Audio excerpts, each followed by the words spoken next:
لكن هذا بالفعل هو الموجود. يوجد كثير من الشباب الشرفاء نحن نسعد بهم، نحن نسعد بميدان التحرير، نحن نفاخر بميدان التحرير، لكن نقول أن وسط هذا الميدان يوجد جمع ليس بقليل. هذه الفتاة تعرضت لتحرش بشكل كانت منهارة في الداخل، حاولت أن أستفهم منها، سرق منها الهاتف المحمول، وتم يعني العناية الإلهية هي التي أنقذتها وأنقذت. يعني كانت محاولة التحرش كانت خطيرة، يحاولوا أن يعني يجردوها من ملابسها، لكن الحمد لله أنها أصبحت الآن موجودة هنا وأصبحت بأمان معانا هنا في المكان. الصورة معانا هي حاتم، احنا بنعرضها وأنت بتتكلم. اتفضل استكمل حديثك. بس أنا يعني الصورة الفتاة وسط هذه الجموع الغفيرة من الشباب في الحقيقة فعلا عاجزة عن يبقى هناك يبقى مؤكد في فتاة أخرى. أنا بتكلم على فتاة لسه كانت في حالة لا لا لا، احنا بنعرض نفس صورة الفتاة، نفس صورة هذه الفتاة بنعرضها مرة تانية.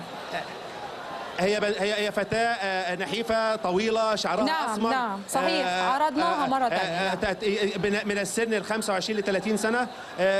حالة التحرش كانت قوية جدا بيها، كانت منهارة ومش مصدقة إنها تم إنقاذها، وهدأنا من روعها وقلنا لها إن أنت في وسط أهلك وسط إخواتك، لا أحد يستطيع أن يصل إليك في هذا المكان. هذا بيؤكد ما كان يتحدث به الأستاذ عصام العبيدي نائب رئيس تحرير الوفد، هذا الرجل وكأنه معنا هنا في ميدان التحرير، كل تحليلاته جيدة. هنا ما هو موجود تحت كرنفال، هنا المال يتحدث، رأس المال في المحطات التي تعمل من الثامنة إلى الواحدة بعد منتصف الليل، ويحدثون أنهم مجلس إدارة مصر هم الذين يقدرون أن يصنعوا الرأي العام ليصنع مصر. هؤلاء الشباب هو شباب بسيط، شباب محترم، لكنه يحتاج إلى كثير من الوعي، يحتاج إلى كثير من إيضاح الصورة أمامه. شكرا لك حاتم صالح، موفد التلفزيون المصري للتحرير.